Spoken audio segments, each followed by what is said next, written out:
Quero dar boas-vindas a todos que estão neste lugar mais uma vez, nestas horas preciosas do sábado, onde dedicamos nosso tempo integral para louvar e adorar ao Senhor.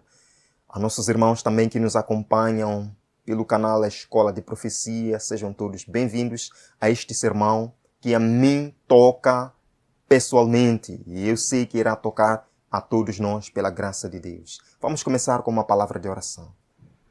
Bondoso Deus, bondoso Pai, o louvamos neste momento, nestas preciosas horas, porque podemos abrir Sua palavra e sermos instruídos na verdade. Venha derramar a luz, o Espírito Santo, para que nos dê compreensão. Oramos em nome de Jesus. Amém. Meus amados irmãos, vamos começar este sermão muito importante, lendo a segunda epístola do apóstolo Pedro, capítulo 1, versos 16 e verso 19. Segunda carta do apóstolo Pedro, capítulo 1, versos 16 e 19. Assim nós lemos. Porque não vos demos a conhecer o poder e a vinda de nosso Senhor Jesus Cristo, seguindo fábulas, seguindo mitos engenhosamente inventadas, mas nós mesmos fomos testemunhas oculares da Sua Majestade. Temos assim tanto mais confirmada a palavra profética, e fazeis bem em atendê-la, como a uma luz, a uma candeia que brilha em um lugar tenebroso, até que o dia clareie e a estrela da alva nasce em vosso coração. Queridos, eu acredito que quando o apóstolo Pedro escreveu estas palavras, ele estava lidando com um dos problemas mais sérios do cristianismo. A incredulidade. Era um problema grave nos seus dias. Ele escreve aqui, não vos demos a conhecer o poder de Deus, a salvação de Deus, a vinda do nosso Senhor, seguindo fábulas engenhosamente inventadas, mas nós somos testemunhas oculares. Nós hoje não somos testemunhas oculares, mas podemos assim dizer. Não apresentamos para vocês os sinais da volta de Cristo. Não apresentamos para vocês as verdades da volta de Cristo seguindo fábulas. Acompanhamos ao longo da semana. Eu compartilhei com vocês na Escola de Profecia. Vemos aqui CNN alerta para a ansiedade de arrebatamento. E quando eles falam sobre arrebatamento, não estão falando meramente do arrebatamento secreto, esta doutrina não bíblica, não escriturística. Estão falando também do arrebatamento verdadeiro, quando Paulo diz em Coríntios, seremos arrebatados juntamente para se encontrar com o Senhor. Estão falando da segunda vinda de Cristo. CNN alerta para a ansiedade de arrebatamento e afirma que ex-cristãos lutam com trauma por causa do ensino do fim dos tempos. Que ex-cristãos que abandonaram a fé, que deram ouvidos a espíritos enganadores, lutam com trauma, ansiedade, por causa dos ensinos cristãos do fim dos tempos. Ora, vejamos aqui, ansiedade, o que é? O termo ansiedade tem várias definições. Aflição, angústia, perturbação de espírito, causada pela incerteza. Estão dizendo que os cristãos que acreditam na volta de Cristo, no arrebatamento verdadeiro, sofrem aflição, angústia, perturbação de espírito. Meus queridos irmãos, vemos aqui, os evangélicos estão lutando com a ansiedade de êxtase. O que é êxtase? Vemos aqui, arrebatamento de espírito, enlevo, contemplação do que é divino, sobrenatural, maravilhoso.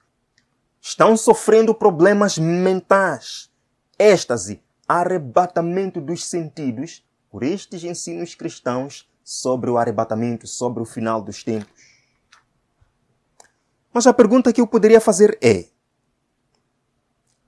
quantas pessoas lá fora que não têm essa esperança do arrebatamento, quantas pessoas lá fora que não conhecem esta verdade do final dos tempos, sofrem trauma também? Eu agradeço a Deus porque tenho visto muitos comentários na Escola de Profecia de muitos irmãos dizendo: irmão Onésimo, eu queria me suicidar, mas os vídeos que o irmão produz pela graça de Deus me motivaram a viver. Amém? há pessoas que abandonam vícios pelos ensinos cristãos do final dos tempos. Mas estão dizendo que não. A maior parte entra em trauma. E eu pergunto, quantas pessoas lá fora vivem ansiosas, vivem sem esperança, vivem em trauma por falta deste ensino? Ora, vejamos alguns ensinos que são propagados lá fora. Extraterrestres, alienígenas. O que é que dizem os governos do mundo? Que alienígenas existem, visitam a Terra. Isto não cria pânico, isto não cria ansiedade entre as pessoas, não cria incerteza, não cria medo. Os cientistas falam sobre mudanças climáticas, governos falam sobre mudanças climáticas. Isto não cria ansiedade, não cria medo nas pessoas, não cria agitação. Fala-se agora sobre o relógio do fim do mundo. Fim do mundo. Os cientistas que dizem que os cristãos que pregam sobre o final dos tempos, que criam êxtase e doença mental nas pessoas, eles mesmos usam essa expressão fim do mundo. Por quê? Queridos, vemos aqui. Se a mudança climática o mantém acordado à noite, em outras palavras, alguns podem ficar loucos, podem perder noites, insônia, por causa das mudanças climáticas. Então, também é um problema. Quão comum é a ansiedade climática? Então, lá fora, existem também pessoas ansiosas, pessoas traumatizadas por falta do ensino cristão do arrebatamento, da volta de Cristo. Por falta de esperança.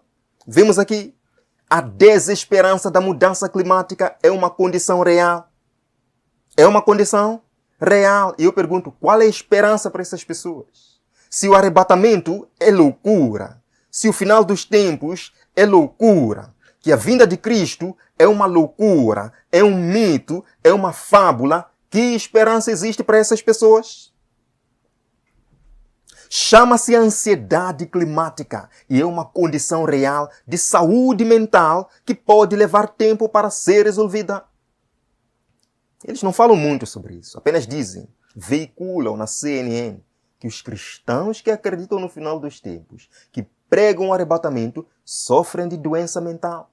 Mas estamos vendo pessoas aqui que de fato estão sofrendo de doença mental por falta de esperança. Meus irmãos, 6 em cada 10 americanos alarmados ou preocupados com as mudanças climáticas. E a pergunta que fazemos, qual é a esperança para essas pessoas? Que resposta líderes políticos dão? Que resposta cientistas dão?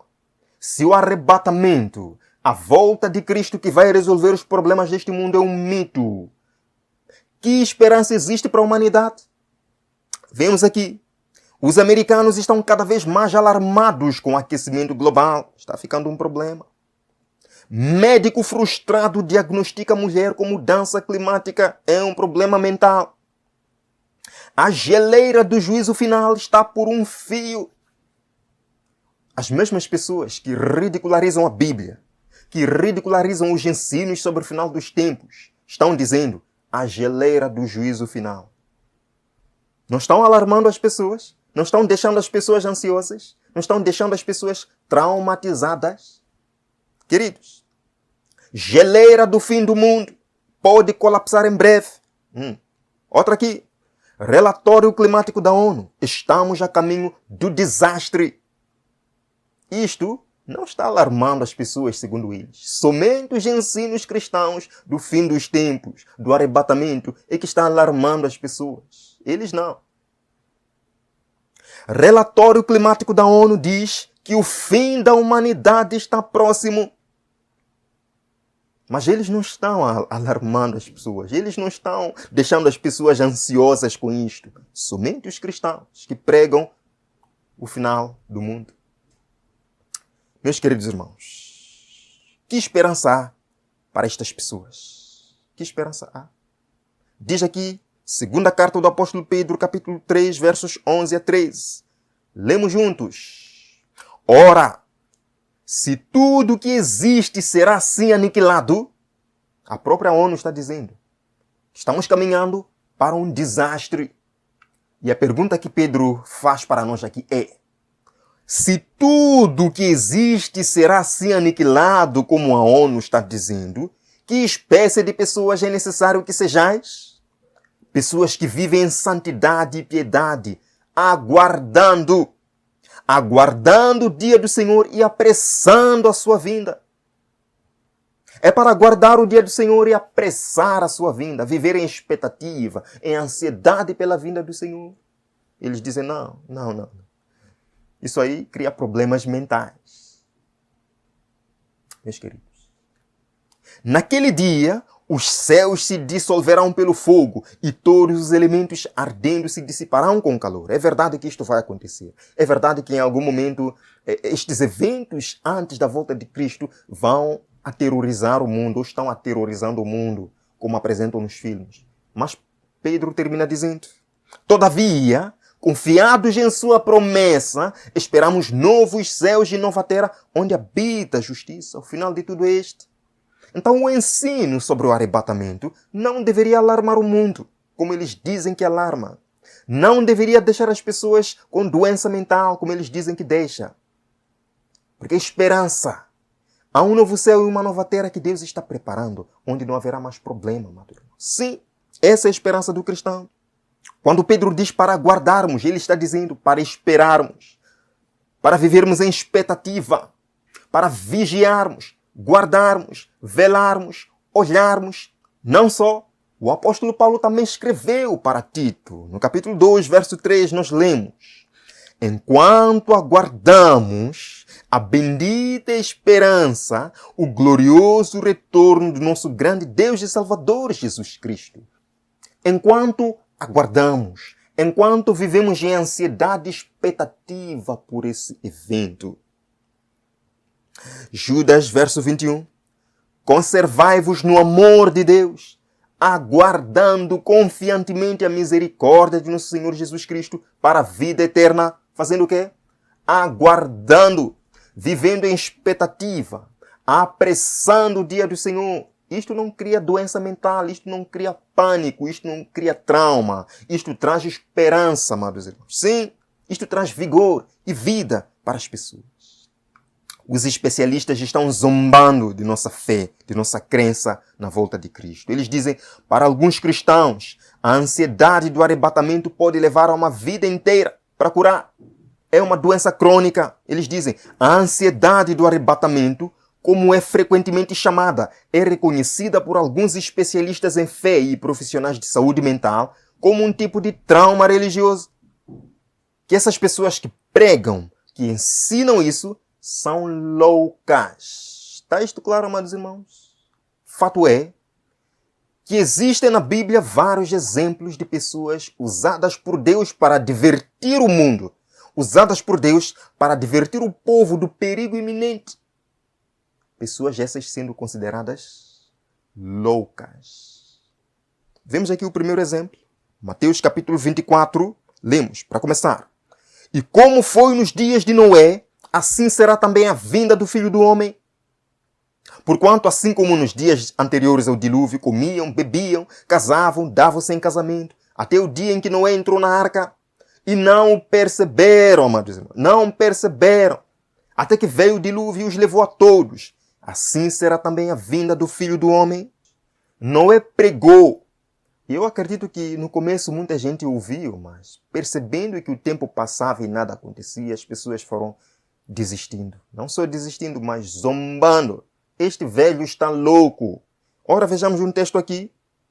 Enquanto Noé estava a pregoar sua mensagem de advertência ao mundo, suas obras testificavam de sua sinceridade. Assim foi que sua fé se aperfeiçoou e se evidenciou. Amém? Muitos, a princípio, pareceram receber a advertência. Vencidos pela incredulidade prevalecente. Vencidos por quê? Pela incredulidade prevalecente. Uniram-se, afinal, a seus companheiros anteriores, rejeitando a solene mensagem. Alguns ficaram profundamente convencidos e teriam atendido às palavras de aviso. Mas tantos haviam para quê? Para zombar e ridicularizar, que eles partilharam do mesmo espírito, resistiram aos convites da misericórdia e logo se acharam entre os mais ousados e arrogantes escarnecedores. E a Bíblia nos diz que nos últimos dias virão escarnecedores, zombando da fé que professamos. Aonde está a promessa da sua vinda? Porque desde que os pais dormiram, as coisas continuam como desde o princípio da criação, não há mudanças. E muitos, ouvindo estes ensinamentos, ouvindo outras pessoas zombando, ridicularizando da fé, o que é que farão? Se unirão na incredulidade também.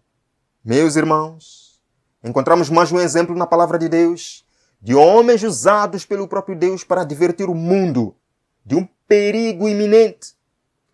Estas pessoas sempre foram consideradas loucas, pessoas tolas, e foram zombados. Vemos aqui, amados irmãos. Então disseram aqueles homens a Ló: tens alguém mais aqui?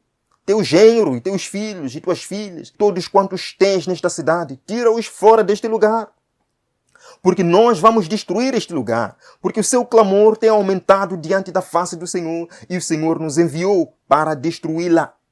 Então saiu Ló e falou a seus genros, aos que haviam de tomar as suas filhas, e disse: levantai-vos, saí deste lugar, porque o Senhor há de destruir a cidade. Foi tido, porém, por zombador aos olhos de seus genros. Foi tido por quê? Zombador, velho, tolo. Não haverá nenhum arrebatamento aqui. Não haverá nenhum final de tempo aqui. Você está louco. Meus queridos irmãos, continuando. E Ló foi avisar seus filhos. Repetiu as palavras dos anjos: levantai-vos, saí deste lugar, porque o Senhor há de destruir a cidade. Mas ele lhes pareceu como quem zombava. Riram-se daquilo que chamavam seus receios supersticiosos. Riram-se, zombaram dele. Ló é doente mental. Não é o que acontece hoje? Deus tem uma mensagem para o mundo. Jesus está voltando. Estamos nos últimos dias. Como é que reagem as pessoas do mundo hoje? Estes pregadores são tolos. E em todos os casos, tanto no caso de Ló, quanto no caso de Noé, nós vimos o destino final de todos os zombadores. Isto é sério. Os evangélicos estão lutando com a ansiedade de êxtase. Dizem especialistas em saúde mental. Os evangélicos estão loucos por pregar a mensagem final. Ora, a Bíblia nos diz uma coisa aqui, na primeira carta do apóstolo Paulo a Coríntios, capítulo 2, verso 14. Ora, o homem natural não compreende as coisas do Espírito de Deus, porque lhe parecem loucura, e não pode entendê-las, porque elas se discernem espiritualmente. Então, quem é louco aqui, de acordo com Paulo? Eles que são loucos, porque não compreendem as coisas espirituais, porque elas se discernem espiritualmente. Atos capítulo 26, versos 24 a 28. Lemos juntos. A esta altura, Festo interrompeu a defesa de Paulo e disse em alta voz: você está louco, Paulo. Paulo, você está louco. Você é um doente mental por acreditar nessas coisas. As muitas letras o estão levando à loucura. Respondeu Paulo: eu não estou louco, excelentíssimo Festo. O que estou dizendo é verdadeiro e de bom senso. Paulo está dizendo: eu não sou louco, não. Gozo de perfeita sanidade mental. Sei o que estou dizendo. Rei Agripa, crês nos profetas? Percebem? Paulo, que afirma que não está louco, está tentando levar o rei Agripa a raciocinar. Sim? Crês nos profetas? Eu sei que sim. Então Agripa disse a Paulo: você acha que em tão pouco tempo pode convencer-me a tornar-me cristão? Meus queridos irmãos, é a cegueira espiritual, é o coração duro que leva as pessoas a olharem os porta-vozes da mensagem de Deus como pessoas loucas. E não deveríamos nos surpreender com estas informações, meus queridos irmãos. Para alguns cristãos, A ansiedade do arrebatamento pode levar uma vida inteira para curar. É um problema crônico, dizem eles. E dizem, também pode levar as pessoas a redefinir sua fé ou abandoná-la completamente. Sim. Por recusarem ouvir os conselhos de Deus, pessoas estão abandonando a fé, dando ouvidos a espíritos enganadores e doutrinas de demônios. O número de americanos que se identificam como cristãos vem caindo há anos. E Jesus nos pergunta em Lucas capítulo 18, verso 8. Contudo, quando o Filho do Homem vier, encontrará fé na terra? Vejam, o trabalho do inimigo é criar descrença, é propagar descrença, incredulidade na palavra de Deus, levando o mundo a negar os avisos dos mensageiros de Deus. Cristo pergunta, quando eu voltar, acharei fé na terra? Fé é a certeza das coisas que não vemos. Fé é a certeza de que o arrebatamento, a volta de Cristo, vai acontecer ainda que não vejamos. Jesus vai encontrar fé na terra? Jesus vai encontrar fé na igreja? Quantos aqui ainda acreditam que Jesus realmente vai voltar? Quantos aqui ainda acreditam que novo céu e nova terra existirão? Quantos? Ou estamos embriagados com o vinho da ciência que tenta provar que essas coisas não existem? Quando Cristo voltar, achará fé na terra? Meus irmãos, declínio repentino da religião. Maioria cristã da América está a caminho do fim. O que acontece quando ninguém mais acredita em Deus? Tudo isto é por causa de quê? Da incredulidade. Algumas denominações construídas para um mundo que não existe mais. Estão dizendo que existem hoje denominações construídas para um mundo que não existe mais. Qual é o mundo que não existe mais? O mundo da crença. O mundo fundamentalista, como eles dizem. É momento de acreditarmos nas coisas visíveis. De acreditarmos na razão. Jesus não voltará, não. Jesus não voltará mais. Os ensinos do final dos tempos são uma loucura, são uma doença crônica que leva uma vida inteira para curar. Quando Cristo voltar, achará fé na terra? Quantos pregadores, mesmo dentro de nossa igreja, são zombados por alertar o povo dos perigos que se aproximam, dizendo, não, temos muito tempo ainda. Quando Cristo voltar, achará fé na terra? Meus queridos irmãos, primeira carta do apóstolo Paulo a Timóteo, capítulo 4, verso 1. Mas o Espírito expressamente diz que nos últimos dias apostatarão alguns da fé, dando ouvidos a espíritos enganadores e a doutrinas de demônios. Tudo o que Satanás quer é levar a igreja a uma experiência superficial. Pouco a pouco, levando-os à descrença. Cristo não voltará tão já. Descansem um pouco. Tudo que Ele quer é isso. Meus amados irmãos, a palavra de Deus nos ensina aqui no livro de Tito, capítulo 1, versos 1 e 2. Lemos, para levar os eleitos à fé e ao conhecimento da verdade que conduz à piedade.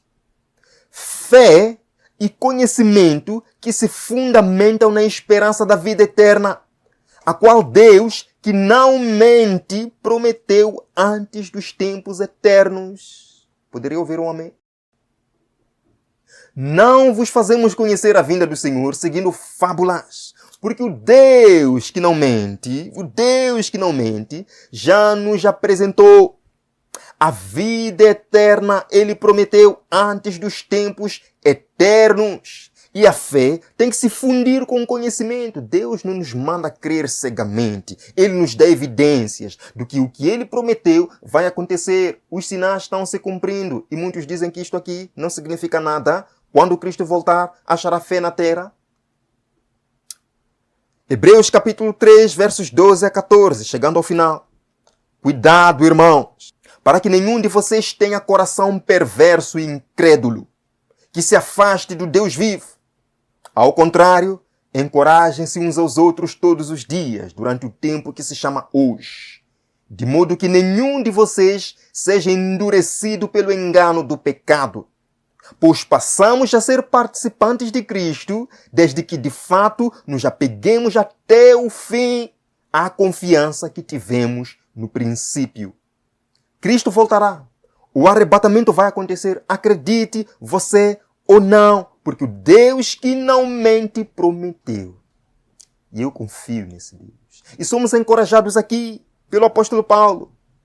Cuidado, irmãos, para que nenhum de vocês tenha coração incrédulo e deixe de confiar nas promessas de Deus, porque nós só poderemos vencer se até o fim retivermos a confiança que no princípio obtivemos. Meus queridos irmãos, o engano está aí. Estas coisas vão se intensificando cada vez mais. O objetivo de Satanás é levar você a descrer, sim, a descrer na sua palavra, a descrer nas suas promessas, a descrer nas doutrinas fundamentais da igreja. O objetivo é esse, levando você a uma descida até a apostasia final. Mas Deus terá um povo que permanecerá fiel até o fim. Deus terá um povo que dirá: não importa a aparência dos eventos, Cristo voltará porque Ele prometeu. Deus terá um povo que estará em pé na volta de Cristo. Quando Ele voltar, achará fé na terra? Sim, Ele achará um povo fiel. E você é convidado a ser esse povo fiel. Você é convidado a exaltar a palavra de Deus e dizer: sim, Jesus voltará. Não importa o que diz a ciência, não importa a aparência dos eventos, não importa nada. Jesus prometeu e Ele é fiel, cumprirá a sua promessa. Venha comigo para esta oração. Jesus, prometeste e nós acreditamos que cumprirá a sua promessa. O mundo diz outra coisa, mas nós sabemos muito bem que o nosso Deus não falha. Os ensinos do final dos tempos não nos deixam traumatizados, muito pelo contrário, nos alegram, porque Jesus falou: quando virdes estas coisas acontecer, não fiquem traumatizados. Não fiquem alarmados, doentes mentais. Exultai a vossa cabeça, porque a vossa salvação se aproxima. Nós sabemos que a nossa salvação se aproxima. E isto nos motiva a viver. Guia-nos, ó Pai, até o fim desta jornada espiritual. Em nome de Jesus. Amém. Amém. Que Deus possa abençoar a todos nós. Vivamos sempre nesta certeza. Veremos a todos nas próximas oportunidades aqui no nosso estúdio e aos nossos irmãos nos próximos vídeos no canal. Amém.